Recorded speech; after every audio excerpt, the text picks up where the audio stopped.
It is NCAA Tournament Thursday, and that can mean only one thing. No, it's not Orlando Magic versus Detroit Pistons. It's time for an NBA draft preview on today's Locked On Magic. You are Locked On Magic, your daily Orlando Magic podcast, part of the Locked On Podcast Network. Your team every day.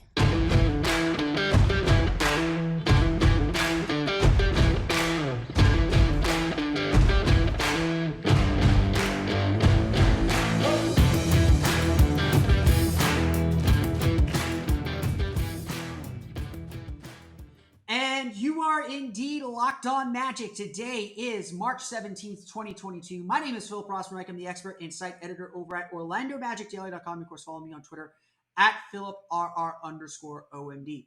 On today's episode, we are joined by Richard Stayman of Locked On NBA Draft to get ourselves a preview of the NBA Draft. Richard, how you doing? How you doing today? I have to apologize first, a little bit behind the curtain here. You had this recorded. And then my program decided not to actually record it or give it to me to download. So hello again. You ready to do this again? Ready to write again? Hey, I'm ready. You know, it was a nice dry rehearsal, and now I can have my answers completely scripted. No, I'm just kidding. No, I'm really excited, and I look forward to it yet again. Now we're both fed. I've gotten some water. We're good. We're gonna keep it tight. No wasting time. But before we dive into things, I do want to thank you all for making Locked On Magic part of your day every day, no matter when you listen to us, whether it's first thing in the morning, whether it's right when we upload, whether it's on your way to work, while you're working out, on your way to tonight's Magic game. We truly appreciate you making Locked On Magic part of your day every single day. Remember, there's great Locked On podcasts covering the NBA, NFL, NHL, MLB, and college too. Search for them wherever you download podcasts for Locked On and the team you're looking for. And of course, also search for Locked On NBA Draft, especially as they get going here in the next few months, weeks, years, however long it is. The draft never ends. Richard, before we dive into this upcoming draft class, I want to start with where the Magic are at now as a team. This is a young team. They obviously have two players from last year's draft class. It's a group that's still kind of growing and developing and still under evaluation. But let's focus in on the Magic's two rookies.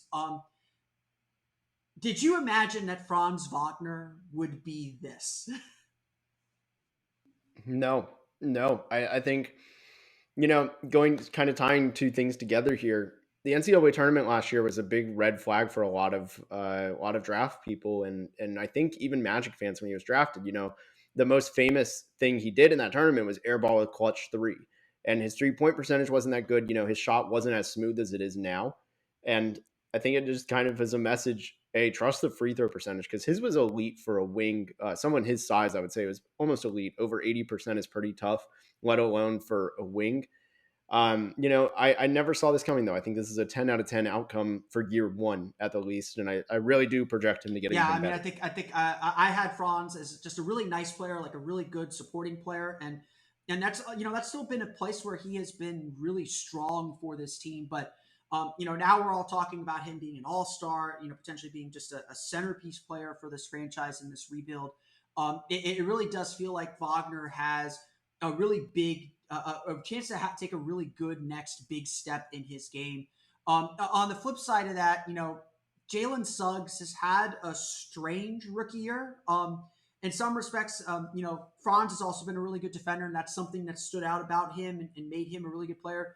Jalen's also been a really good defender, but he hasn't been kind of the franchise-changing player that we all maybe thought he would be.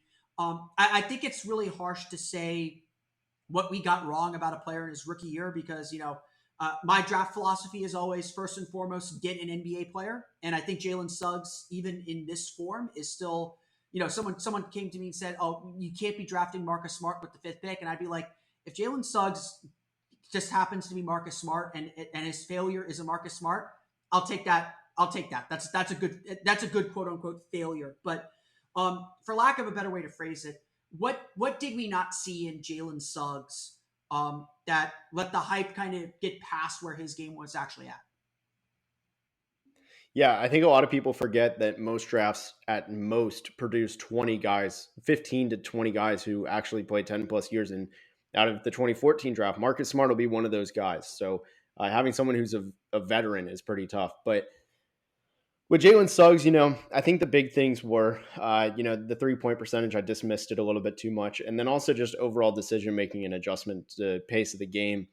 He really, really needs to slow it down. You've seen it. I'm sure every Magic fan at some point has seen it where he tries to go Russell Westbrook in a school zone, like he's trying to go way over the speed limit. And, once he controls that, it'll be fine. There are definitely some flashes. I forget which game it was. It was something within the last 7 days, but he had like 7 or 8 assists, something like that. And all of it was while playing quick. And that's the hope you see. He's still young. You want that to happen next year. Maybe he can start doing that in a normal speed would be a lot for him. And again, I don't think enough. There are so many stories of rookies who just jump into the league and play really well. I think sometimes people forget to appreciate how big of a leap it is and how young these guys are to kind of come into the league and play meaningful minutes. And this Magic situation is not like ideal necessarily for growth. Yes, there's opportunity, which is ideal for growth, but to my eye, especially early on in the season, Jalen Suggs was probably at the top of everyone's scouting report. There was no one else on this Magic team that was really kind of gaining or garnering respect. And, I think everyone anticipated that Jalen Suggs would have a very big role. I'm sure Jalen, he's a guy that puts a lot of pressure on himself. He wants to be great. I'm sure he put a lot of pressure on himself as well to play at a high level. And sometimes that's the hardest thing to do, is to live up to your own expectations, let alone what everyone else. Because, when the Magic drafted Jalen Suggs 5th, when they got that surprise to pick him 5th, and it was a surprise at that point, there was euphoria in the Amway Center. Like we all, I still believe this. I've not been dissuaded from this. Jalen Suggs is probably the most talented guard prospect the Magic have taken since Penny Hardaway in 1993. There have not been a lot of guards like this in a Magic uniform. And to your point, slowing down is such a big thing. But how much, and this is even with Franz, who, I thought would fit better in a winning team context. It was one of the reasons why maybe I shied away from him a little bit in the draft process, because I was like, how is he going to fit when you give him the ball a lot? How much is team context and the fact that the Magic are a team that doesn't have a lot of star power, certainly doesn't have any star power, doesn't have a lot of veteran guys around them, has a very young roster, has a rookie head coach. How much has that played a role in some of Jalen's struggles or how these rookies have developed? Yeah, I think every team needs a veteran point guard. Obviously, I guess this version is E'Twaun Moore, but before I just said that, did you even remember E'Twaun Moore is on yes. the roster? E'Twaun is my guy. He knows that. I'm a Northwestern guy. E'Twaun Moore was at Purdue the same time I was at Northwestern. Outside of the Northwestern players, that Purdue team was my jam. E'Twaun Moore, Robbie Hummel, I believe Jawan Johnson was there. Chris Kramer as the instigator. I will ride with that Purdue team. Do not worry.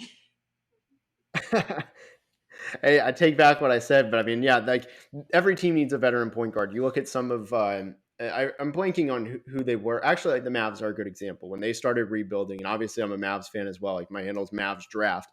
They had JJ Barea, who he was still very good, but he definitely lost a step after the Achilles. And his big thing was he was there teaching Luka the intricacies of how to be great. And obviously JJ Barea isn't known for being a great player, even though he did win Player of the Week once. Having those guys matters. And I think especially at point guard, because they have one true veteran, I would say, that crossed on the other side of 30, which is Robin Lopez. But how much is he impacting the true development of Jalen Suggs? And I'd say very little. And if we're talking like guys who play like veterans, Markelle Fultz is probably up there. And I'd honestly say, like, since Markelle Fultz started traveling with the team a little bit more, maybe Jalen's point guard skills have gotten a little bit better. But Markelle Fultz is also still only 24 years old, so it's not like he's an old head compared to the rest of this team, but not an old head in reality. Just kind of taking a further step back, you look at this Magic team. Obviously, they're back in position to get one of the top picks in the draft. They're back in position to have top odds to win the lottery, second straight year that's probably going to happen. When you look at what Jamal Mosley's been able to do, again, rookie head coach. I think rookie head coaches go through a lot of the same growing pains that rookie players go through sometimes. But or differently, but you get what I'm saying. How do you view this Magic rebuild? Like what are the areas that the Magic need to be focused on, even sort of beyond the draft, to help kind of get the most out of the young players that they're collecting? Yeah, I think a big thing would really be having. I mean, they're more skilled areas and a little bit of addition by subtraction. Like, yeah, they need some more pick and roll guys that can really dominate in that. But I think I really don't know how to even word it exactly. I mean, just natural progression and addition by subtraction in a way of trade them out. I mean, like the Magic have this special case where they're in year one. I call it year one of the rebuild, but technically last year was year zero because they had 2 months of a rebuild. This is the first true year of a rebuild. And no team can claim in the NBA, really over the last several years, of being in year one while having, in my opinion, 7 or 8 true foundational pieces, not necessarily the piece, but like the worst player in that 8-man group might actually be Chuma Okeke, and he'd be one of the better ones for a lot. You look at Detroit, he's better than Isaiah Stewart, and Isaiah Stewart's their third best. The Magic are in a position where they can make a trade, they can play with house money and kind of offload some of those guards. And even, RJ Hampton, I know we've talked about it before. He plays a little bit more wing at times, maybe doing something like that for the guys you really want to keep. But ultimately, I do think a trade would do wonders in freeing up the natural development for some of Yeah, the players. I think a good follower of mine, a good follow on Magic Twitter. I think he does some work for one of the Magic blogs. I'm forgetting which one. I apologize. But Malik Grady had a tweet a couple weeks ago talking about Cole Anthony's development, and I think some of this, and I've had this debate about Cole Anthony with a lot of people and whether he's good for the Magic's development or growth or bad. And I think there's good arguments on both sides, and whether Cole Anthony is actually part of this team's future, but. Malik had a string of tweets a couple weeks ago saying, this is a really big summer for Cole Anthony because he's either going to clarify and accept his role as sort of a bench player, or he's going to really try and push himself to be the quote unquote star of this team. And I think, and this is going to be a summer that's going to clarify that role for him and that path for development. Because if he wants to be the star that averages 20 points per game, that's probably not what the Magic envision of him, or he's got to go out and earn it. He's got to go out and earn it. He's getting that opportunity this year. And if that's the player he thinks he is, that ain't working. That's certainly not getting the job done, at least as he is now. If he's given a different role next year, if he's, said, hey, Markelle Fultz is our starting point guard. He won it in training camp. He maybe won it with these limited minutes he's had since coming back from the injury. He has to accept that 6-man role. So I think to your point, a big failure of the Rob Hennigan rebuild, and I think Tobias Harris mentioned this, there are way too many guys climbing over each other to be good and to make their mark in the league. You had Tobias Harris, you had Victor Oladipo, you had Nikola Vucevic, Evan Fournier, Aaron Gordon. You had 5 guys there who all believed that they could be all-stars. And it was really difficult for any of them to accept a role and play together as a unit. And so I agree with you on that front. A big part of what the Magic have to do now, they're going to add another high draft pick. They've got, Franz Wagner, who they really like. They got Jalen Suggs, who they really like. They're heavily invested financially in Markelle Fultz, Jonathan Isaac, and Wendell Carter now. Maybe not heavily is probably the wrong term, but they've put some money into those guys. They've got to start defining roles and defining what these guys are going to be for their future and kind of beginning to form the team into what they ultimately want it to be when they start competing. Obviously, a big piece of that puzzle is going to be the draft pick that is coming in for the Orlando Magic in the 2022 NBA draft. We'll talk a little bit more about some of the top guys in that draft. It's a very interesting top group. We'll get to all of those guys, plus other guys to look out for coming up here in just a moment. But first, a quick word from Athletic Greens. Look, doing vitamin supplements, the biggest challenge with keeping up with your health is keeping a routine, is doing something that is easily repeatable as mixing something into your water or taking a couple droplets right when you wake up. And that's what makes Athletic Greens so great. It's not just that it has so many good things for you, for your health and wellness. It's that it is easy to do, and it's something that immediately becomes part of your daily routine. So what is this stuff? With one delicious scoop of Athletic Greens, you're absorbing 75 high-quality vitamins, minerals, whole food source superfoods, probiotics, and adaptogens to help you start your day right. I didn't even know some of those were words. This special blend of ingredients supports your gut health, your nervous system, your immune system, your energy, recovery, focus, and aging. All those things and a whole lot more. So, how easy is it?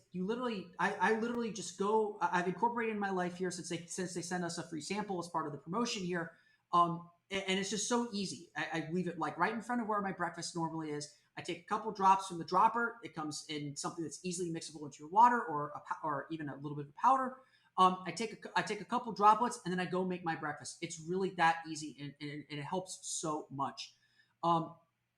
It's a lifestyle friendly, whether you eat keto, paleo, vegan, dairy free, or gluten free. It contains less than 1 gram of sugar, no GMOs, no nasty chemicals or artificial anything, while still tasting good. Supports better sleep quality and recovery, supports mental clarity and alertness. It's the one thing with the best things. Athletic Greens uses the best of the best products based on the latest science with constant product iterations and third-party testing. Right now, it's time to reclaim your health and arm your immune system with convenient daily nutrition, especially heading into the flu and cold season. It's just 1 scoop in a cup of water every day. That's it. No need for a million different pills and supplements to look out for your health. It's all in one. To make it easy, Athletic Greens is going to give you a free 1-year supply of immune-supporting vitamin D and 5 free travel packs with your first purchase. All you have to do is visit athleticgreens.com/NBA network. Again, that is athleticgreens.com/NBA network to take ownership over your health and pick up the ultimate daily nutritional insurance. We want to thank you again for making Locked On Magic part of your day every day, no matter when you listen to us. We truly appreciate you taking the time to listen to us. For your next listen, check out the Locked On Now podcast, nightly recaps of every NBA game with analysis from our local experts. It's free and available wherever you get podcasts. So, Richard, let's turn now to this draft class. It's hard to live up to the 2021 draft class. It has been a ridiculously good rookie class at the very, very least. But how would you describe the 2022 draft class overall? Yeah, so if you look at, we've been spoiled by the last 5 drafts. I mean, 2017 was really good. 2018 was generational. 2021 was generational. 2019 at the top was pretty damn good. I mean, Zion pretty much in the year 1.5 was all NBA caliber. Ja Morant is Ja Morant. It's really special. However, you get to this one, and I think it's not bad. It's just if you're looking for a cornerstone, you might want to look elsewhere. Next year's class is better for it. So it's going to be some really good options, kind of similar to 2020, but a little less star power, in my opinion. It's a good class, but not. I definitely will not be great. So it's everyone who's putting all their eggs into one basket. I mean, obviously, don't do that. Don't bank everything on a draft class. But this is not a draft that everyone's been sort of climbing over themselves for, like last year was. Like when Orlando picked up that extra draft pick from the Bulls that was top 4 protected, like that was a big deal. Like Franz Wagner obviously turned out to be a big deal. And even if Franz weren't there, there are plenty of other great players that the Magic could have taken. But let's start in on this class. There is a little bit of a debate going on about who the top guy is. I don't think there's a debate. Talking to you both before we started recording, when we recorded the first time we tried to record here, and now, it seems like there's that the clear-cut number 1 guy is Jabari Smith. What makes Jabari Smith special? Yeah, it stems from the fact that he's a 6'10" version of Klay Thompson in a lot of ways. Really good on defense, probably the best shooter, if at least the best shooter of first-round prospects. And you combine that with the fact that I think he'll have some 3-level scoring in a different way from a lot of 3-level scorers. He's not going to create a ton of those looks, but he can catch and shoot from literally anywhere. He's lethal in so many different ways off ball. And then he's going to, he's 6'10", and he has some nice dribble moves he can create for himself ever so slightly. And on top of that, he plays really good defense. He can protect the rim a little bit, defend the perimeter, and he has super active hands that he uses to force a lot of turnovers. So the specialty with him is just a 6'10" Klay Thompson. It's a pretty dang good player. The most common player comp that I've heard has not been Klay Thompson.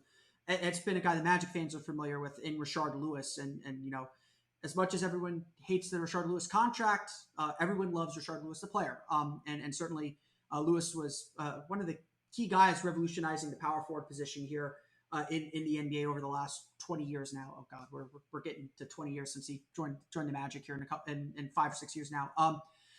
obviously, I think kind of the most interesting prospect, the guy who was the number one guy for most of the season or most of the college season, or at least entering the college season, is Chet Holmgren. Before we get into some of the questions, because I think the Chet Holmgren question is probably the central debate at the top of this draft. Um, what makes Chet Holmgren so special? Like, what makes why? I mean, how unique is he? Yeah, he to me has the best shot block timing I've ever seen. It's really special. You don't see him miss and foul guys very often. It's pretty rare. And then on top of that, he's a good shooter, and his basketball IQ is ridiculous. His feel for the game is strong. And the thing that really might make him a unicorn is the fact that he can handle the ball. The big downfall from teams, the scout I've talked to was that look, he's skinny. Can his body hold up for an 82 game season? And what happens if that playmaking doesn't translate? Because then he's just a 3-and-D big, which is still very valuable, I want to say, because that's essentially a better version of Mo Bamba, which I think as Magic fans, we all know a better version of Mo Bamba is actually pretty Yeah. good. Yeah. And I think, I think there's, at least from my evaluation, I will admit this bias. I'm a little gun shy on him because of Mo. And it's not, anything else. It's just Mo is a skinny big man. He's not someone that seeks out contact. I think the biggest difference between Bamba and Holmgren is, at least from what I've seen, Holmgren isn't afraid to take a hit. He'll go mix things up. He'll go after guys.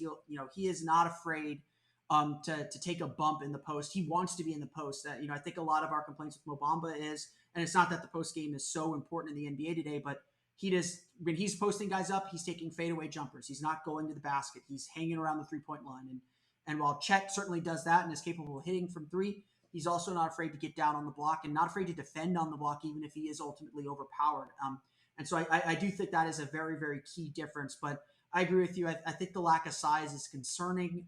It feels like he might end up playing power forward over center, which makes the pairing with Wendell Carter a little bit interesting, but certainly a big part of it. Before Jabari Smith really started to come into his own and really started to kind of zoom up these boards, Paolo Banchero of Duke was kind of the guy. How what kind of led him to fall off, and is he someone that should get more look with those top two guys now? Yeah, he had a really cold end of the season, regular season, I should say, for Duke, and that's the main reason. He was shooting under 40% to close the year out. And I had him as my number one. And by the way, shout out to you. You said Paolo Banchero, not Bonchero. You are part of Draft Twitter now. That's the right way to say it. It took me a minute too, so no shame if you're still saying Bonchero, okay, but it's okay it is to Bonchero. mispronounce guys' names, I think, until the combine. At the combine, you got to have everyone's names down. Yes. Yeah, at that point, people know who they are. Yeah, with Bonchero, he's a little bit different of a 3-level scorer. He can create his own shot, can play make a little bit. I think he's got good ability there, but he has some downfalls, tunnel vision at times at the rim. Post-entry passes and lazy passes are an issue. I'd say that makes up 2/3 of his turnovers, simply just those two things. Not really losing a dribble or making bad decisions, inherently bad decisions, just kind of being lazy in a lot of ways as a passer, and that's easily fixable in my opinion. So not worried about that. And then on the defensive end, he's good. I'd say he's when you hear someone say, hey, he's a good defender, and then nothing more, nothing less, that is Paolo Banchero. Yeah. And obviously, it's really easy to kind of look at these scouting reports, I think, and say, this is who they are when they're all like 19 years old. They're all going to get better. So, if he has the defensive tools and he has the commitment to be a good defender, maybe he can get there. So it's, again, better to say that he's as a defender right now instead of saying, oh, he's terrible. But, again, Alfred Payton won the Lefty Driesell Award in college and couldn't defend a chair when he got to the NBA. That's neither here nor there. A lot of big guys, obviously, a lot of forwards at the top of this draft. Jabari Smith is 6'10" forward. Banchero is 6'9", Holmgren 7 feet. The guard in this draft appears to be Purdue's Jaden Ivey. I know you're not as high on Jaden Ivey as some of the other draft people might be. How would you describe Jaden Ivey's game, and why should there be some concern? Yeah, so I'll start with the strengths. He really is a blend of De'Aaron Fox, John Wall, and John Morant. You see the explosiveness in all three of those players. really good defender, excuse me, for someone as skinny as he is. He's really good at staying in front of his man, doesn't get pushed off his spot super easily. The big issue for me why I'm lower on him is I just don't know how quickly that jump shot turns around. I could be wrong though, because John Morant hasn't had his jump shot turn around, quote unquote, like, and he's been a superstar. So it may not be a fatal flaw, but I do think it might be a limiter to him. That's really my big thing. But he can get to the rim anytime he wants. He's comfortable taking contact. He is still a fine shooter. I just worry that the kind of like, I said with Suggs, like maybe we overlooked the percentages. His percentages, as I'm going to now double check myself because as I'm saying this, I'm going, oh God, what if I'm wrong? He's shooting 35%. But the free throw percentage, though, as I said with Franz, 73.5 at the moment. That's not very convincing for a guard. So the jump shot could end up limiting him. And for those that don't know or asking like why we're looking at free throw percentage over 3-point percentage with some of these shooters, a lot of draft people, I think even a lot of analytics people say that when it comes to developing jump shots, free throw percentage is a much better indicator at the college level of a player's ability to eventually hit 3-pointers at the NBA level than college 3-point shooting percentages. So again, if it feels like it's weird that we're talking about free throw percentage, well, free throw percentage is more about accuracy and form. You can build up strength to get to that NBA line over time or fairly quickly. Whereas like the college 3-point line is not particularly far. I mean, it's further. It's not like it's a close shot or easy shot, but it is not the NBA line. The NBA line is a whole different animal, and I'm sure there's some thought that maybe the college line needs to move back. It should move back. I don't know if it's at the FIBA line yet. I think they moved it back to the FIBA line a few years ago. Good. It is. The NBA line is a completely different animal, and that's why free throws are used more as kind of the baseline. That speed thing, we've talked a little bit about it. It's certainly a big thing, especially with players who want to play fast. The NBA, especially with rookies, are all about speeding you up, and if you're already going pretty fast, you're going to run into trouble. We've seen that obviously with Jalen Suggs, but we talked a little bit about kind of the guard crunch on this Magic roster. Between Cole Anthony, Markelle Fultz, R.J. Hampton, Jalen Suggs, all guys that probably need the ball in their hands a little bit. This team's got so many young guys. You mentioned it. There's 8 guys that are probably rotation level young players on this team. This is a draft that's got a lot of kind of big men, like big forwards on it. If you draft Jabari Smith, you're adding him to a group of similar players like Franz Wagner, like Jonathan Isaac, who assumedly will play next season, like Chuma Okeke. You'll have Wendell Carter to play center or potentially forward. The Magic aren't thinking fit right now. They're not looking to slide guys into certain positions. They need the most talent they can get at this point. But considering what this Magic team's trying to be, their kind of pace offense, their desire to be good on the defensive end. You've seen kind of your big board, but who do you feel like is the best fit for this Magic team with all the information we have right now? Man, I go back and forth a lot. My number one player is Jabari Smith, so I feel obligated to say him, but you can make an argument it's a 1A, 1B between him and Chet Holmgren. I mean, both would fulfill so many needs. If you're worried about replacing Mo Bamba's shooting at the center position, you get better defense too, more capable, I should say, defense, while keeping the 3-point percentage in Chet Holmgren. But also you get a massive 3-point jump and, option, I would say, as a shooter, that off-ball player for these young guys in Jabari Smith. So it's 1A, 1B, I'd say Jabari first and then Chet. I mean,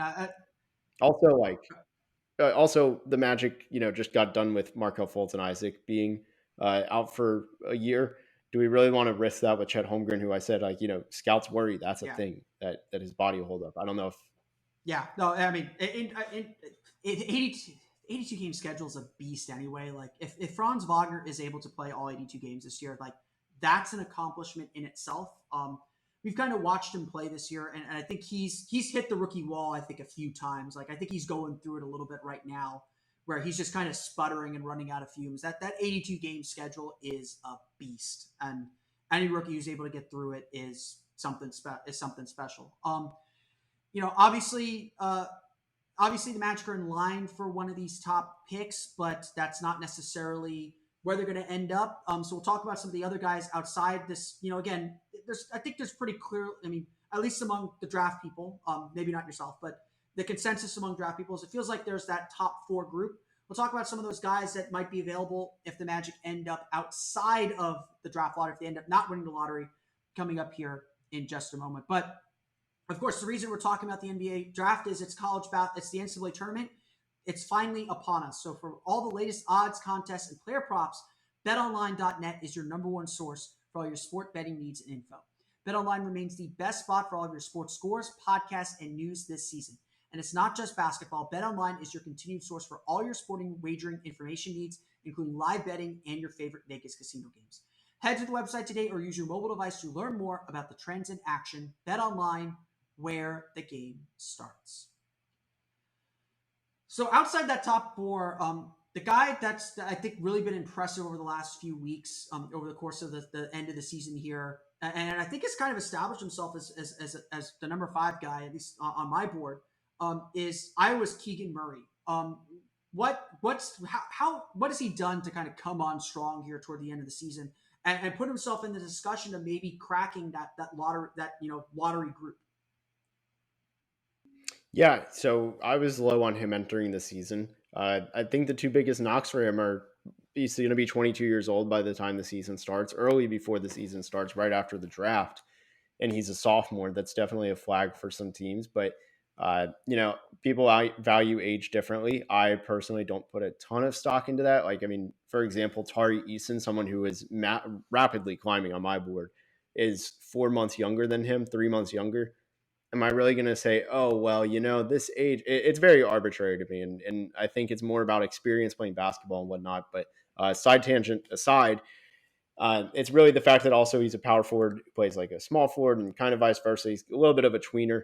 I don't know how relevant that is in 2022 anymore. That used to be not 10 years ago.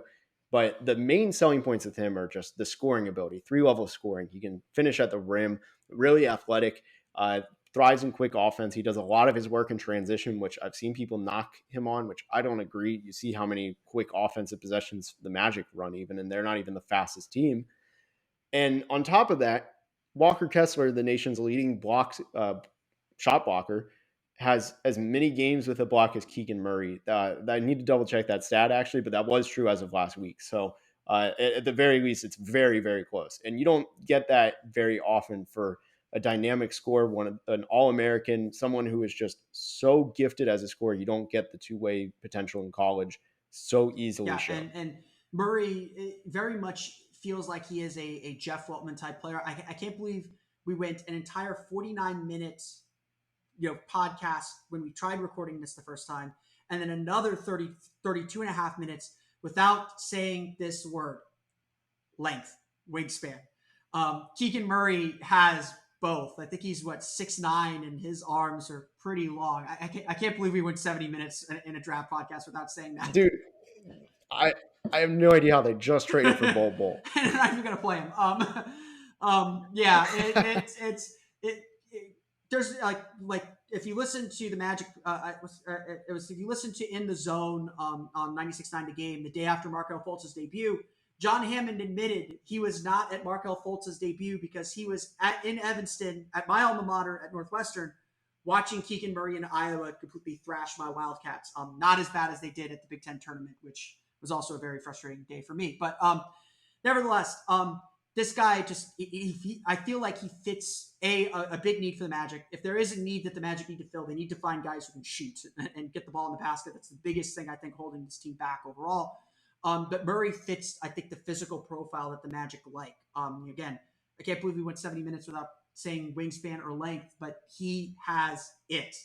He definitely measures out the way the Magic like guys to measure. Staying in the Big Ten, a guy that I think was kind of outside that lottery group for much of the season was Wisconsin's Johnny Davis. But he's really fallen off over the last month or so. What kind of happened with him, and what does he need to maybe show, or what can he do to kind of restore some of that reputation that he may have had earlier in the season? Yeah, I'll work a little bit backwards. He hurt his ankle last week. I think it was his ankle. It was something lower body. So he wasn't 100% in the conference tournament, and I doubt he'll be 100% against Colgate and whoever else he plays. I mean, he really, even though he's had a week off, I don't think he's had a true chance to rest. So what really happened though with him falling on boards stems from the fact that he's kind of been figured out. Over the last month, his scoring averages have dropped. He's shooting 20% from three. Teams have kind of just figured out, Wisconsin is a one-man show. Here's how we can trap him and make him be our victim rather than, being the aggressor. And to a way, it's worked. And I don't know how much that scales up to the NBA, but the big thing for me was if you watch the Penn State game, which I'm 90% sure is on YouTube right now, and you can watch the full game, you'll see Johnny Davis could not get his shot off. Penn State isn't exactly a powerhouse in the Big Ten, and they don't have any world beaters of athletes. They have one guy, Seth Lundy, who did a good job on him. He's a good 3-and-D prospect eventually down the road, but he should absolutely not have been locking up Johnny Davis. And it's been a few times where we've seen these guys not let Johnny Davis get his shot off, and they're almost shutting him down. Or not almost, they are shutting him down, and that's alarming for a guy who, as nice as it is, he plays like Booker. That's the comp he's always getting is Devin Booker. He needs to show that he can produce and beat these guys. Once he gets them beat off the dribble, make him pay. And obviously that's a bad sign. You don't want to be kind of trending down in your last two games. Davis, if I'm not mistaken, is a bit older. I think is he a junior? I don't remember what class he is. He's not a freshman.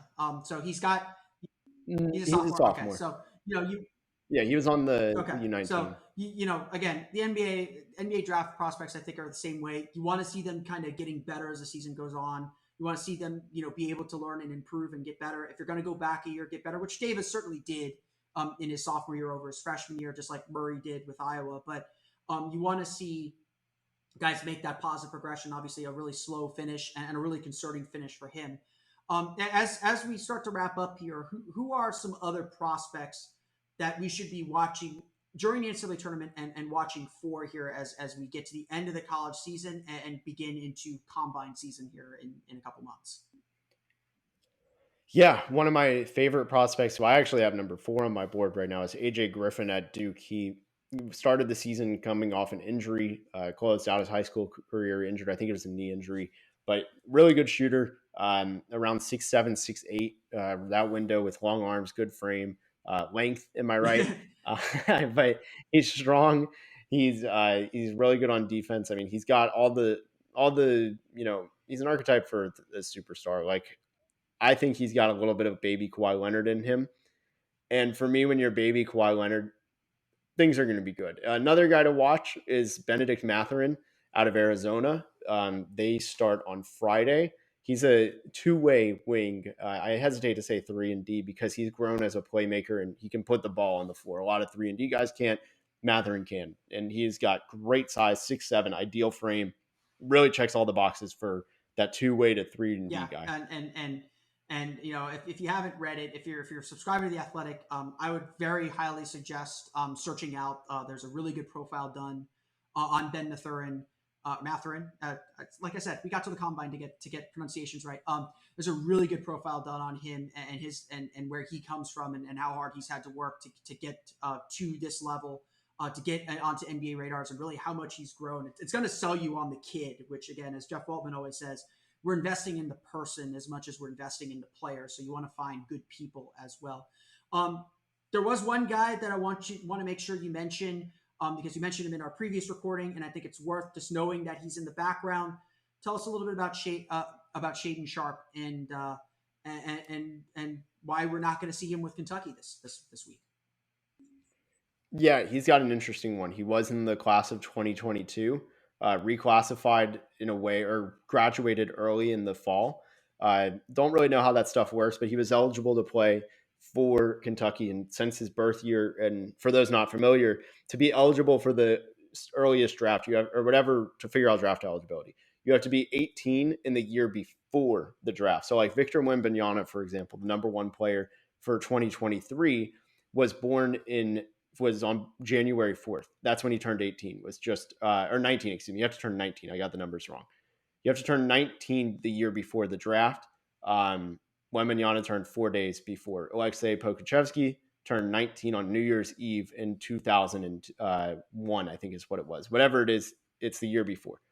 Regardless, Shaedon Sharpe qualifies. He unfortunately is not playing because, I don't know. I don't have a reason. Kentucky, I guess they are doing the PR work and saying next season. But what are they supposed to say? No, actually, he's going to go to the draft, and we have no intention to keep him. They're not going to say something like that. I think he'd be foolish not to go to the draft in this weak class and compare to next year, throw himself in the fire with two generational prospects and what's expected to be a deep class. He's 6'5", 3-level scorer, super athletic, long. He has a good wingspan, 7-foot wingspan rumored. How'd I do?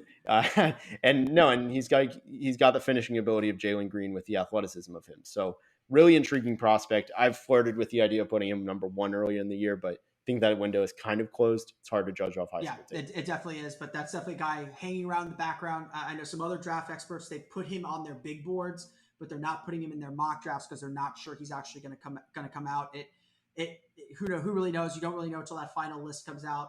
If he shows up at the combine in Chicago, that might draw some buzz. So definitely keep an eye on him. Keep an eye on that as well. Richard, I want to thank you again for taking the time twice to talk NBA draft with me here tonight. Where can everyone find you if they want to stay up on the draft here as we go through the NCAA tournament? Yeah, at Mavs Draft is going to be the hub for everything I do for Locked On NBA Draft and MavsDraft.com. And I'm weird about it. I start posting my scouting reports when stats are finalized for the season because a big thing is highlighting those stats. So you'll start seeing it as teams get eliminated. I'm going to drop them. I have stuff ready. So you'll see it come through at Mavs Draft, mock drafts, big boards, scouting reports, all of it. I appreciate that approach.